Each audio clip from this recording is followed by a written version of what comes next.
the area, and it was important, of course, that he appear to be a team player, but a very powerful team player who respected another man's turf while also keeping a strict hold on his own. "A man's reputation must be upheld," Ivan said, nodding approvingly. "While of course he gives heed to all that belongs to another man as well," Jacob assured him. A loud clash of drums drew Jacob's attention for a moment. The Dissidents were playing that night. They were supposedly one of the hottest up-and-coming bands, not just in the state, but worldwide. The grand opening to the Gold Sun Club had been invitation only. Tomorrow night, others would flow in, awed by the publicity generated by this celebrity-studded evening.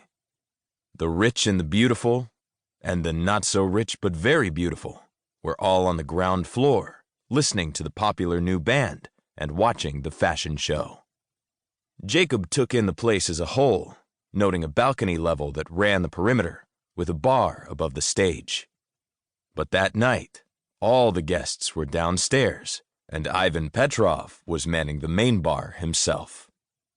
The elegant model on the runway swirled with perfect timing, walking toward the crowd again, pausing to seductively steal a delicious-looking apple from the hands of a pretty boy, a young male model dressed as Adonis, standing like a statue at the bottom of the steps to the runway.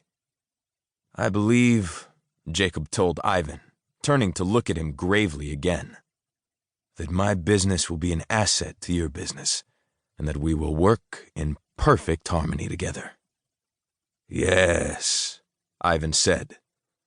"Mr. Smirnov invited you, right?" Jacob nodded. "Joseph brought me in," Ivan said. "He is an important man." "Yes, I know," Jacob assured him. If Ivan only knew how.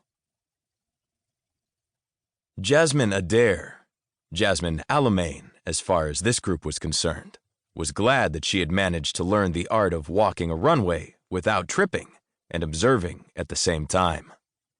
It wasn't as if she'd had training or gone to cotillion classes. Did they still have cotillion classes? But she'd been graced with the most wonderful parents in the world. Her mother had been with the Peace Corps, maybe a natural course for her, having somewhat global roots. Her mom's parents had come from Jordan and Kenya, met and married in Morocco, and moved to the United States. Jasmine's mom, Liliana, had been born and grown up in Miami, but had traveled the world to help people before she'd finally settled down. Liliana had been a great mom, always all about kindness to others, and passionate that everyone must be careful with others. She had believed that words could make or break a person's day, and truly seeing people was one of the most important talents anyone could have in life. Declan Adair, Jasmine's dad, was mostly Irish-American. He'd been a cop and had taught Jasmine what that meant to him, serving his community. They had both taught her about absolute equality for every color, race, creed, sex, and sexual orientation. And they had both taught her that good people were good people. And all in all, most of the people in the world were good, longing for the same things, especially in America: life, liberty, and the pursuit of happiness. They sounded like a sweet pair of hippies.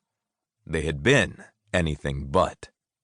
Her father had also taught her that those who appeared to be the nicest people in the world often were not, and that lip service didn't mean a hell of a lot and could hide an ocean of lies and misdeeds.